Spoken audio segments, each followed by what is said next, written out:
Performance-enhancing drugs is something that's been around since the very start of the Olympic Games. Maybe those of you who play sport are more aware of these drugs than maybe somebody who doesn't play a sport. Maybe the only drug you know in any sport is steroids. Well, I'm here to persuade you that it is unethical to use any types of drugs in the sport of football. With further information I've done on the topic, I'm credible to persuade you with best information possible on the topic. I will do this by informing you of the unfair advantages these drugs cause in football, the health risks they also take on the body, implementing drug testing throughout the sport, and how young kids look up to their idols. My first point I would like to argue is that taking performance-enhancing drugs in football gives an unfair advantage to maybe those who don't take the same ones. It's not so much the performance they're gaining that's the problem, it's how they get it. It's how they go forth by achieving that goal. According to the Conversation Journal of 2018, David Mill quotes that athletes who use drugs are gaining an unfair advantage by accessing something not available to those who follow the rules. If you were competing with somebody and maybe they've been the same style as you, they've never, achieved anything more than you have, you're neck and neck. And then eventually he just completely blows you out of the water the next week. And then you find out it's from anabolic steroids. Why do you think that makes you feel?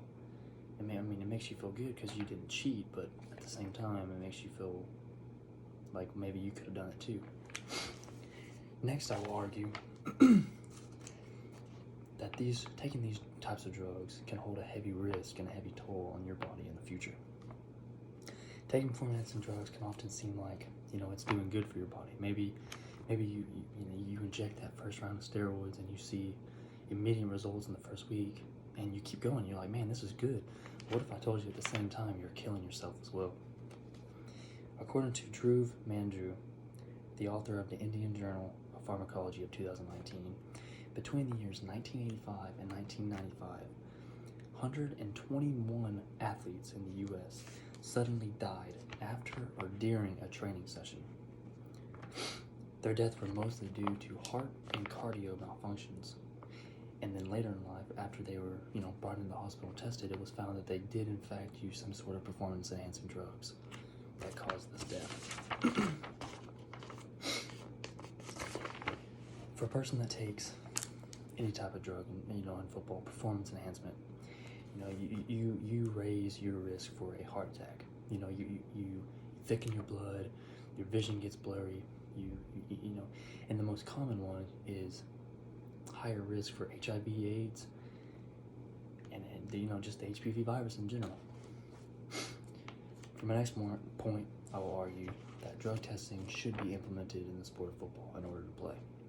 Without implementing, drug tests to its full extent, the game of football would never be the same. You would have people that would shoot up and just blow people out of the water, and the game of football would never be fair again. Football is supposed to be a team sport.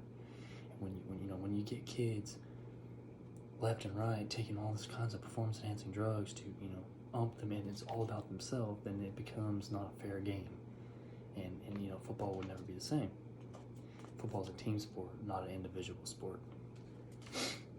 It's a way to improve faster without actually working for your goal in the long run. Finally, I will argue that any age of young children, no matter what the age is, they always look up to older individuals.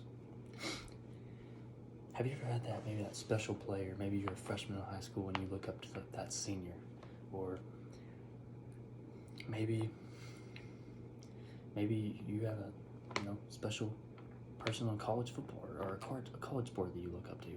But what if you found out that same person also had performance-enhancing drugs in order to get them the way they are? Would your opinion still be the same?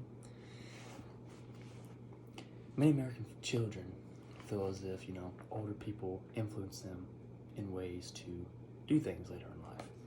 According to ABC News of 2006, Tracy Zimner quotes that 9 out of 10 kids say famous athletes teach them good lessons, whereas 16% say they learned to use drug and alcohol. When I was a freshman in high school, I looked up to a senior in football. Like, I wanted to be just like him. I wanted to do exactly the same things he's doing on and off the field. I wanted to be a role model like he was. By the time I was a senior, I found out from a buddy of mine that, in fact, the guy that I looked up to, took steroids. He would actually shoot every week.